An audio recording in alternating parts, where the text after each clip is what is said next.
नमस्कार साथियों, D R brother classes की इस यूट्यूब चैनल पर आप सभी मित्रों का हार्दिक स्वागत है।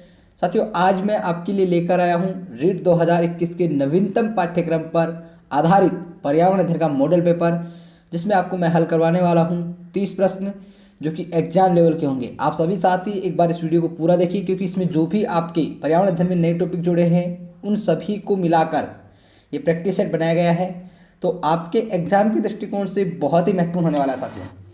तो आज शुरुआत करते हैं हमारे प्रैक्टिस सेट की। पहला प्रश्न आप सभी को स्क्रीन पर दिखाई दे रहा होगा। कौन से लोक देवता के मेले की मुख्य विशेषता सांप्रदायिक सद्भावना है? Option A Goga ji, option 2 Pabu ji, option 3 Teja ji, option 4 Ramdev ji. एक बार सभी साथी कमेंट करें। जो भी साथी समय वीडियो देख रहे हैं साथी, उसका जो राइट आंसर होगा क्या हो जाएगा? रामदेव जी। क्या हो जाएगा? रामदेव जी साथियों। ठीक है, ऑप्शन नंबर 4 साथियों। रामदेव जी का जो मेला है वो कहाँ भरता है, आपसे पूछ लिया जाए तो रामदेव जी का जो विशाल मंदिर है रामदेवरा रुणेचा गांव जैसलमेर में स्थित है। यहाँ पर भाद्रपद शुक्ल द्वितीया से भाद्रपद एकादशी तक मेला भरता है, शुक्ल द्वितीया से शुक्ल एकादशी तक।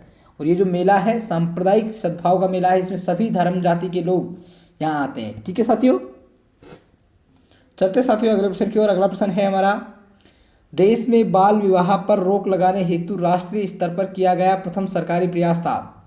ऑप्शन 1 मानवाधिकार घोषणा, ऑप्शन 2 बाल विवाह निरोध अधिनियम, ऑप्शन 3 प्रशिक्षु कानून, ऑप्शन 4 शारदा एक्ट। एक बार सभी साथी कमेंट करके बताएं। साथियों, सर्वप्रथम जो बाल विवाह को रोक लगाने के लिए कानून लाया गया था वो कौन था? वो था साथियों हमारा शारदा एक्ट। ऑप्शन नंबर 4 इसका राइट आंसर हो जाएगा।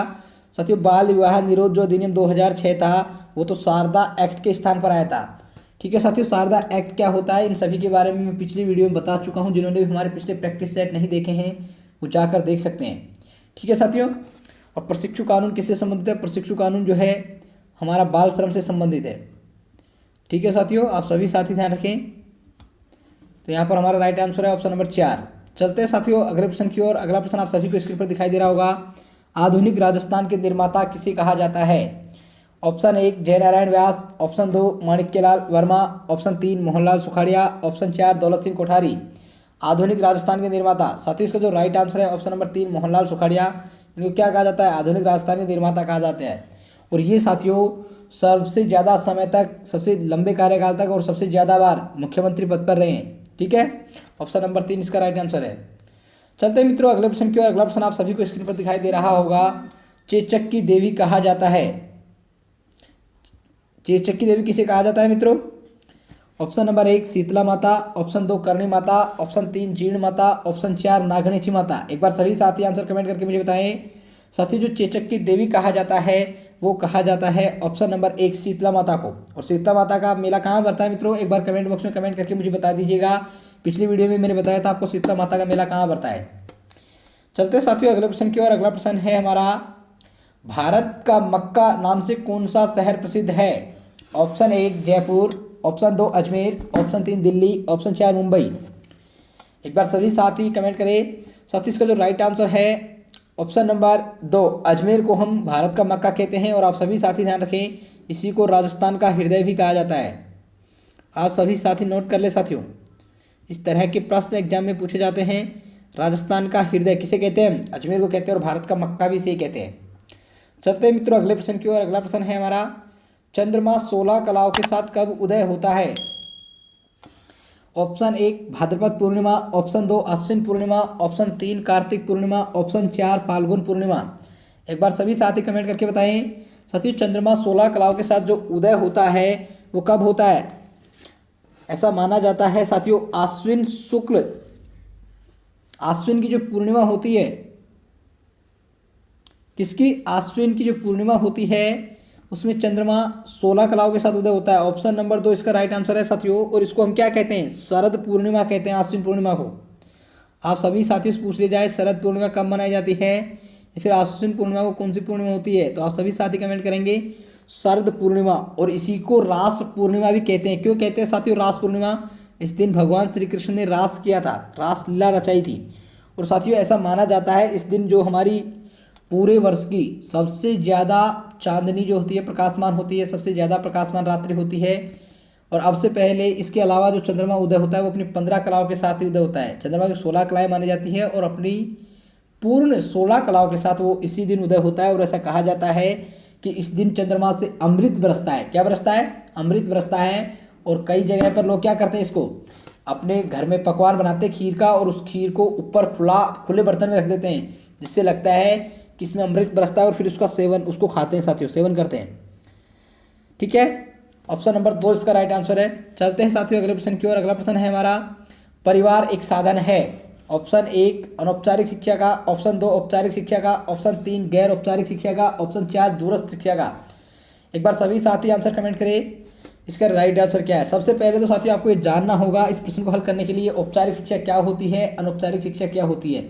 अगर आप सभी साथियों को इनके बारे में नहीं पता है और आप डिटेल से जानना चाहते हैं तो हमारी प्लेलिस्ट में जाए मनोविज्ञान की कक्षा में, वहाँ पर आपको शिक्षाओं के प्रकार एक एक पॉइंट बारीकी से हल करके समझाया गया। अगर आप उस वीडियो को देखते हैं तो शिक्षा के प्रकार से संबंधित प्रश्न आपका कभी भी लाइफ में गलत नहीं होगा साथियों। तो इसका जो राइट आंसर होगा, परिवार एक क्या है, अनौपचारिक शिक्षा का साधन है। परिवार ही बालक का प्राथमिक विद्यालय होता है और माता पिता जो है बालक के प्रारंभिक शिक्षक माने जाते हैं। और इससे हमें क्या होती है, अनौपचारिक ज्ञान प्राप्त होता है। साथियों अनौपचारिक क्या होता है, हम किसी भी माध्यम से सीख लेते हैं। कोई निश्चित समय नहीं होता है, कोई निश्चित अवधि नहीं होती है, कोई निश्चित पीरियड, निश्चित कक्षा, कुछ नहीं होता है। अनिश्चित समय में हम कहीं पर भी रोड पे चलते चलते भी हम कुछ ज्ञान प्राप्त कर लेते हैं। तो ये भी क्या है, हमारा अनौपचारिक ज्ञान है। लेकिन औपचारिक जो शिक्षा होती है एक विद्यालय में निश्चित कार्यक्रम के तहत, निश्चित समय अवधि में, निश्चित परीक्षाओं के माध्यम से निश्चित आपको डिग्री दी जाती है, वो होती है हमारी औपचारिक शिक्षा। ठीक है, ऑप्शन ए इसका राइट आंसर हो जाएगा। चलते हैं साथियों अगले प्रश्न की ओर। अगला प्रश्न है हमारा, निम्नलिखित में से माउंट एवरेस्ट पर कदम रखने वाली प्रथम महिला कौन है। Option A Bachendri Pal, option 2 Premlata Yadav, option 3 Santosh Yadav, option 4 Anshu Jamsenpa. एक बार सभी साथी कमेंट करें। साथियों इसका जो राइट आंसर हो जाएगा, माउंट एवरेस्ट पर कदम रखने वाली जो प्रथम महिला थी वो बछेंद्री पाल थी साथियों। ऑप्शन नंबर 1 इसका राइट आंसर हो जाएगा। चलते हैं मित्रों अगले प्रश्न की ओर। अगला प्रश्न है हमारा, गरीब की फसल के नाम से कौन सी फसल जानी जाती है। ऑप्शन ए बाजरा, ऑप्शन 2 मक्का, ऑप्शन 3 ज्वार, ऑप्शन 4 गवार। एक बार सभी साथी आंसर कमेंट करें। साथियों इसका जो राइट आंसर होगा ऑप्शन नंबर 3, जवार को हम क्या कहते हैं, गरीब की फसल के नाम से जानते हैं। और गरीब की रोटी भी कहते हैं, इसे सोरगम भी कहा जाता है। इसको गरीब की रोटी व सोरगम कही जाने वाली जो फसल है ज्वार की, इसके लिए शुष्क जलवायु की आवश्यकता होती है। और ज्वार के उत्पादन में राजस्थान में अगर प्रथम पूछ रहे, राजस्थान में सबसे ज़्यादा जो उत्पादन होता है ज्वार का वो होता है अजमेर में साथियों। आप सभी साथी ध्यान रखें, अजमेर जिले में ज्वार का सर्वाधिक उत्पादन होता है। और आपसे प्रश्न पूछ लिया जाए मित्रों, ज्वार अनुसंधान केंद्र कहाँ है, ज्वार का अनुसंधान केंद्र, तो आपका राइट आंसर होगा वल्लभनगर उदयपुर। आप सभी साथी इनसे बनने वाले जीके के प्रश्न याद रखें, वल्लभनगर उदयपुर ज्वार अनुसंधान केंद्र कहाँ है। ठीक है साथियों, नोट कर लीजिएगा इस चीज़ को। चलते हैं अगले प्रश्न की ओर। अगला प्रश्न है हमारा, सरपंच को शपथ कौन दिलाता है। ऑप्शन 1 जिला कलेक्टर, ऑप्शन 2 जिला प्रमुख, ऑप्शन 3 मुख्य निर्वाचन अधिकारी, ऑप्शन 4 निर्वाचन अधिकारी। एक बार सभी साथी आंसर कमेंट करें।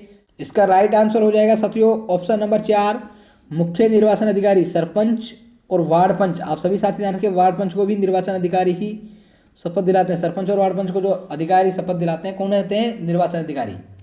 चलते हैं साथियों अगले प्रश्न की ओर। अगला प्रश्न है हमारा, राजस्थान में भीलों की द्वारा की जाने वाली भूमिगत कृषि क्या कहलाती है। ऑप्शन 1 वालरा, ऑप्शन 2 चिमाता, ऑप्शन 3 दाजिया, ऑप्शन 4 झूम। एक बार सभी साथी कमेंट करके मुझे बताएं। बहुत शानदार क्वेश्चन है साथियों, भीलों की द्वारा की जाने वाली भूमिगत कृषि क्या कहलाती है। ऑप्शन नंबर 2 चिमाता कहलाती है साथियों। क्या कहलाती है, चिमाता कहलाती है साथियों। भीलों के द्वारा जो खेती की जाती है राजस्थान में वो चिमाता कहलाती है। और दक्षिणी राजस्थान में भूमिगत कृषि, आपसे पूछ लिया जाए दक्षिण राजस्थान में जो भूमिगत कृषि होती है वो क्या कहलाती है, तो आपका जवाब होगा वालरा कहलाती है मित्रों। क्या कहलाती है, वालरा। और यदि आपसे पूछ लिया जाए भीलों द्वारा मैदानी भाग में भूमिगत कृषि, उसको क्या कहते हैं, दजिया कहते हैं साथियों। दजिया किसे कहते हैं, भीलों द्वारा मैदानी भाग में जो भूमिगत कृषि की जाती है उसको हम कहते हैं दजिया। ठीक है, हमारा यहाँ पर राइट आंसर है ऑप्शन नंबर 2 चिमाता। आप सभी साथी ध्यान रखें। चलते हैं साथियों अगले प्रश्न की ओर। अगला प्रश्न है हमारा, राज्य का सबसे प्राचीन व सुसंगठित उद्योग है। ऑप्शन 1 सूती वस्त्र, ऑप्शन 2 सीमेंट, ऑप्शन 3 तांबा, ऑप्शन 4 अभ्रक। साथियों राज्य का सबसे प्राचीन व सुसंगठित जो उद्योग है वो है सूती वस्त्र। और सूती वस्त्र उद्योग का जो प्रमुख केंद्र है वो कहाँ स्थित है मित्रों? कमेंट करें एक बार। भीलवाड़ा में स्थित है। और भीलवाड़ा को हम किसके नाम से जानते हैं? वस्त्र नगरी। और ये प्रश्न परीक्षा में पूछे जा चुका है आपसे पहले कि वस्त्र नगरी किसे कहते हैं। और राजस्थान का मैनचेस्टर भी इसे कहते हैं हम। क्या कहते हैं? राजस्थान का मैनचेस्टर। और राजस्थान की टेक्सटाइल सिटी अर्थात वस्त्र नगरी किसे कहते हैं? इस भीलवाड़ा को कहते हैं। आप सभी साथी ध्यान रखें। और राजस्थान की सबसे बड़ी तथा सर्वाधिक उत्पादन करने वाली मिल सूती वस्त्र का कौन सी है? तो आप सभी साथी नोट कर लीजिएगा, महाराज उम्मेद सिंह मिल्स लिमिटेड पाली। क्या है? राजस्थान की सबसे बड़ी तथा सबसे ज़्यादा उत्पादन करने वाली मिल है महाराजा उम्मेद सिंह मिल्स लिमिटेड पाली। और राजस्थान की प्रथम सूती मिल पूछ ली जाए आपसे तो दी कृष्णा मिल्स लिमिटेड ब्यावर है। ठीक है साथियों, चलते हैं अगले प्रश्न की ओर। अगला प्रश्न है हमारा, पोलियो का वायरस शरीर में प्रवेश करता है।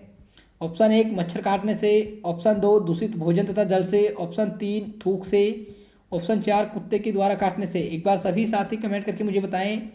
साथियों इसका जो राइट आंसर होगा ऑप्शन नंबर 2 दूषित भोजन तथा जल के काटने से।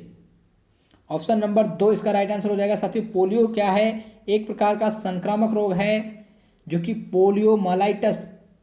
पोलियोमाइलाइटिस विषाणु द्वारा होता है। और इससे प्रभावित होने वाला जो अंग होता है वो हमारा तंत्रिका तंत्र होता है। साथियों पोलियो के द्वारा कौन सा अंग प्रभावित होता है से पूछ लिया जाए तो तंत्रिका तंत्र होता है। ये जो विषाणु होते हैं पोलियोमाइलाइट्स ये क्या करते हैं? मस्तिष्क तथा मेरुरज्जु से पहुंचकर तंत्रिका ऊतकों को नष्ट कर देते हैं। इसके परिणाम के स्वरूप क्या होता है? हमारे जो मस्तिष्क की जो मांसपेशियां जो पेशियां हैं जो कार्य करने को निर्देश देता है मस्तिष्क, वो तंत्रिकाएं उसी तंत्रिकाएं तक पहुंचाने में अक्षम हो जाती है। हमारा मस्तिष्क जो निर्देश देता है पेशियों को कार्य करने के लिए उसको पहुंचाने में सक्षम नहीं हो पाती है और पक्षाघात हो जाता है। ठीक है साथियों, एक प्रश्न और यहाँ पे बनता है, पोलियो का टीका किसके द्वारा तैयार किया गया था? सबसे पहले तो आप नाम याद रखें। पोलियो का टीका सबसे पहले जो तैयार किया गया था जॉन सोल्क के द्वारा तैयार किया गया था। ठीक है मित्रों, तो हमारा राइट आंसर है ऑप्शन नंबर 2 दूषित भोजन तथा जल से।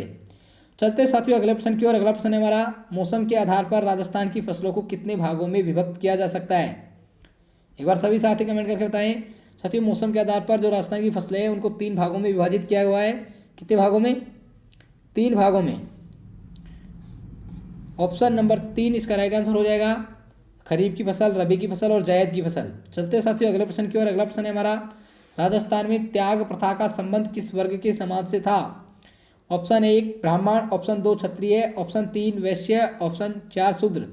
साथियों इसका जो राइट आंसर है क्या हो जाएगा? क्षत्रिय। क्या हो जाएगा साथियों इसका राइट आंसर? ऑप्शन नंबर 2 क्षत्रिय। राजपूत जाति में क्या होता है? ये त्याग। साथियों राजपूत जो जातियाँ होती है उसमें ब्याह के अवसर पर जो विवाह होता है उसके अवसर पर क्या करते हैं? चारण, भाट और ढोली क्या करते हैं? ये लड़की वालों से मुंहमांगी दान दक्षिणा प्राप्त करने का प्रयास करते थे और इसी दान दक्षिणा को त्याग प्रथा कहा जाता था। और इस त्याग प्रथा को सर्वप्रथम गैर कानूनी जो घोषित किया था, किसने किया था? आपसे पूछ लिया जाए मित्रों, गैर कानूनी जो घोषित किया था सर्वप्रथम वो जोधपुर रियासत ने किया था। आप सभी साथी नोट कर ले, जोधपुर रियासत के द्वारा कब घोषित गैर कानूनी घोषित किया गया इसे? 1841 में। ठीक है मित्रों, चलते हैं अगले प्रश्न की ओर। अगला प्रश्न है हमारा, तरुण तथा वृद्ध व्यक्तियों में प्रोटीन की आवश्यकताएं ऑप्शन 1 लगभग समान होती है, तरुणों में उच्चतर और वृद्धों में न्यूनतर होती है, वृद्धों में उच्चतर तथा तरुणों में न्यूनतर होती है। ऑप्शन 4 तरुणों में अधिक व वृद्धों में कम होती है। एक बार सभी साथी कमेंट करें। साथियों इसका जो राइट आंसर होगा ऑप्शन नंबर 3 तरुण तथा वृद्ध व्यक्तियों में जो प्रोटीन की आवश्यकता होती है वो वृद्धों में उच्चतर होती है और तरुणों में अर्थात युवाओं में कमतर होती है। साथियों जो प्रोटीन होता है वो हमारी त्वचा, जो मांसपेशियां होती है, हड्डियां होती हैं और जो कोशिकाएं उनका विकास के लिए आवश्यक होती है। यदि प्रोटीन की कमी हमारे शरीर के अंतर्गत होती है तो हमारे शरीर की जो ग्रोथ है वो धीमी गति से होने लग जाती है। तो इसका राइट आंसर है ऑप्शन नंबर 3। चलते हैं साथियों अगले प्रश्न की ओर। अगला प्रश्न है हमारा, वृक्ष की आयु वर्षों में निर्धारित की जाती है। जो हमारे पेड़ होते हैं उनकी आयु वर्षों में निर्धारित की जाती है इसके भार द्वारा, ऊंचाई द्वारा, वार्षिक वलयों की संख्या के आधार पर इसकी जड़ों की लंबाई द्वारा। एक बार सभी साथी आंसर कमेंट करें। साथियों इसका जो राइट आंसर होगा ऑप्शन नंबर 3, वार्षिक वलयों की संख्या के आधार पर। साथियों जो वृक्ष की आयु होती है इसमें जो मौजूद जो वार्षिक वलय होते हैं या वृद्धि वलयों को गिनकर ज्ञात की जाती है, जो कि वलय के रूप में क्या होते हैं, पौधे के तनों में पाए जाते हैं। ठीक है, ऑप्शन नंबर 3 इसका राइट आंसर हो जाएगा साथियों। अगले प्रश्न की ओर चलते हैं साथियों। अगला प्रश्न है हमारा, राजस्थान की जलवायु किस प्रकार की है? ऑप्शन 1 उष्ण व शुष्क, उष्ण व शीतोष्ण, उष्ण व शीत, समशीतोष्ण। एक बार सभी साथी कमेंट करके मुझे बताएं क्या होगा इसका आंसर साथियों। साथियों इसका जो आंसर होगा ऑप्शन नंबर 1 उष्ण व शुष्क, अर्थात क्या कहते हैं इसे, उपोष्ण भी कहते हैं हम। जो हमारे राजस्थान की जलवायु है वो कैसी है, उपोष्ण है। राजस्थान में सबसे ज़्यादा जो वर्षा होती है वो अरब सागर के मानसून से होती है। और राजस्थान की औसत वर्षा अगर आपसे पूछ ली जाए लगभग 57 सेंटीमीटर है साथियों, लगभग 57 सेंटीमीटर औसत वर्षा है। और राजस्थान में कम वर्षा जो होती है उसका आधारभूत कारण क्या है कि मानसून के समानांतर अरावली जो पर्वतमाला होना, मानसून के समानांतर अरावली पर्वतमाला का होना राजस्थान में कम वर्षा होने का आधारभूत कारण है। ठीक है मित्रों, आप नोट कर सकते हैं इस चीज़ को, क्योंकि प्रश्न पूछा जा सकता है इस तरह से भी। चलते साथियों अगले प्रश्न की ओर। अगला प्रश्न है हमारा, जंगल की ज्वाला किस वृक्ष को कहा जाता है? ऑप्शन 1 कत्था, ऑप्शन 2 प्लास, ऑप्शन 3 तेंदू, ऑप्शन 4 अर्जुन। एक बार सभी साथी आंसर कमेंट करें। सतीश का जो राइट आंसर है ऑप्शन नंबर 2 प्लास। प्लास को हम क्या कहते हैं, जंगल की ज्वाला कहते हैं। आदिवासी क्षेत्रों में जो पानियाँ बनाते हैं उनके लिए मुख्यतः प्लास का पत्ता उपयोग में लिया जाता है। और फूलों से लदे हुए प्लास के वृक्ष को हम जंगल की ज्वाला के नाम से जानते हैं। फूलों से लदे हुए प्लास का जो वृक्ष होता है उसे जंगल की ज्वाला कहा जाता है। ठीक है साथियों, चलते साथियों अगले प्रश्न की ओर। अगला प्रश्न है हमारा, महावीर जी का मेला किस तिथि को लगता है? ऑप्शन 1 चैत्र शुक्ल त्रयोदशी, माघ शुक्ल त्रयोदशी, कार्तिक कृष्ण त्रयोदशी, आश्विन कृष्णा त्रयोदशी। एक बार सभी साथी कमेंट करके बताएं। साथियों इसका जो राइट आंसर है ऑप्शन नंबर 1 चैत्र शुक्ल त्रयोदशी को। आप सभी साथियों को बता दूं साथियों, महावीर जी से संबंधित प्रश्न पूछा जा सकता है। जैन धर्म के कौन से तीर्थंकर थे? तो जैन धर्म के 24वें तीर्थंकर थे ये साथियों। आपसे पूछ लिया जाए जैन धर्म के 24वें तीर्थंकर कौन थे, तो महावीर जी थे। और महावीर जी का मेला कब भरता है साथियों? चैत्र शुक्ल आयोदशी को। लेकिन कहाँ भरता है, आपसे पूछ लिया जाए कहाँ भरता है, तो आपका राइट आंसर क्या होगा? करौली जिले में इसका मेला भरता है महावीर जी का, करौली। ठीक है साथियों, और ये जो मेला भरता है लक्खी मेला कहते हैं इसको। क्या कहते हैं साथियों?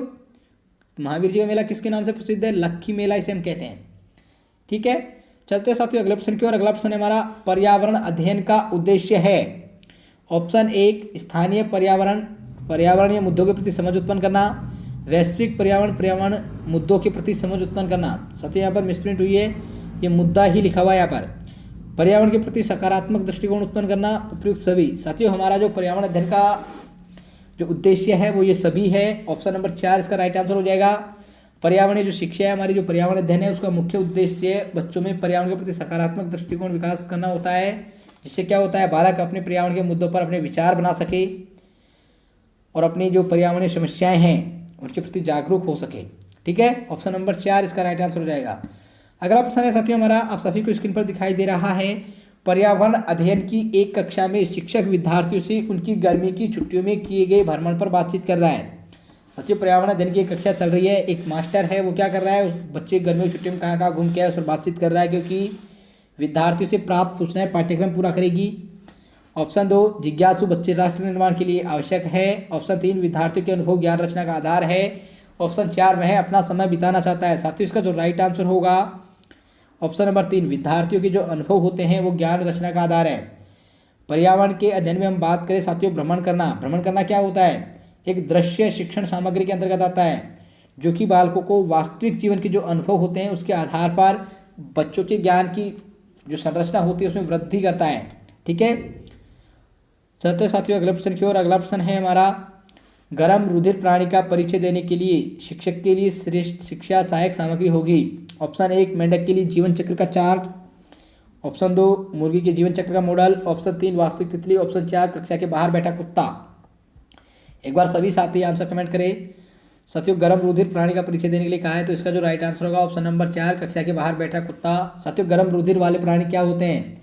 गर्म रुधिर वाले जो प्राणी होते हैं वे प्राणी होते हैं जो अपने शरीर को जो तापमान होता है उसको नियंत्रित करने के लिए जो बाहरी स्रोत होते हैं उसका उपयोग करते हैं। उनका जो शरीर होता है स्वयं तापमान के लिए अनुकूल नहीं होता है। जो समस्त स्तनधारी जो प्राणी होते हैं उनका, जैसे मनुष्य हो गया, कुत्ता, बिल्ली, ये सब क्या है? गर्म रुधिर वाले प्राणी हैं। और इस गर्म रुधिर वाले प्राणी का परिचय देने के लिए शिक्षक को श्रेष्ठ सहायक सामग्री क्या होगी? कक्षा के बाहर बैठा कुत्ता। चलते हैं साथियों अगले प्रश्न की ओर। अगला प्रश्न है हमारा, पर्यावरण शिक्षण की प्रभावशाली विधि है। ऑप्शन 1 व्याख्यान, ऑप्शन 2 आगमन, ऑप्शन 3 निगमन, ऑप्शन 4 प्रयोगशाला। कमेंट करें साथियों। साथियों इसका जो राइट आंसर होगा ऑप्शन नंबर 4 प्रयोगशाला। ठीक है साथियों, चौथा आंसर राइट हो जाएगा। प्रयोगशाला में क्या होता है साथियों? इस विधि में क्या करते हैं बच्चे? ज्ञान की प्राप्ति स्वयं प्रयोग करके सीखते हैं, इसीलिए ये ऑप्शन 4 राइट है। चलते साथियों अगला प्रश्न की ओर। अगला प्रश्न है हमारा, पर्यावरण अध्ययन में क्षेत्र भ्रमण का मुख्य उद्देश्य। अभी साथियों ने चर्चा की थी भ्रमण के बारे में। भ्रमण करने से क्या होता है व्यक्ति को? वास्तविक जीवन के अनुभव, कैसे? प्रत्यक्ष अनुभव। तो ऑप्शन 4 हमारा राइट आंसर हो जाएगा साथियों। चलते हैं अगले प्रश्न की ओर। अगला प्रश्न है साथियों हमारा, प्राथमिक स्तर पर पर्यावरण अध्ययन के लिए कौन सी विधि प्रभावशाली है? ऑप्शन 1 योजना विधि, ऑप्शन 2 कहानी विधि, ऑप्शन 3 व्याख्यान विधि, ऑप्शन 4 वाद विवाद विधि। एक बार सभी साथी कमेंट करें साथियों। अभी हमने पढ़ा था यही सेम प्रश्न था, लेकिन वहाँ पर ऑप्शन लगते, यहाँ पर ऑप्शन लगा है। आपको ऐसे प्रश्नों में ऑप्शन के आधार पर उत्तर करना होता है, जो मोस्ट एप्रोप्रिएट आंसर होता है उसको बताना होता है साथियों। ऐसा नहीं है ये पेडागोजी है, पेडागोजी में एक परिस्थिति का उत्तर दूसरी परिस्थिति में गलत भी माना जा सकता है। ठीक है साथियों, तो यहाँ पर जो राइट आंसर होगा ऑप्शन नंबर 2 कहानी विधि।